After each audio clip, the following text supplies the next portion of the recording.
અચાનક લાગી આગ ભાવનગર સોમનાથ હાઈવે ઉપર રાત્રિના 7 વાગ્યાના આસપાસના સમયે ખાનગી બસમાં લાગી હતી આગની વાત કરીએ તો આમાં કોઈ જાનહાનિ થઈ નથી, કોઈને ઈજા થઈ નથી.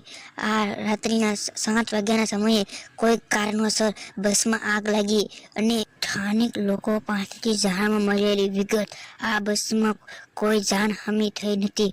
આ બેલાના પાટિયાની સામે આગ લાગી હતી.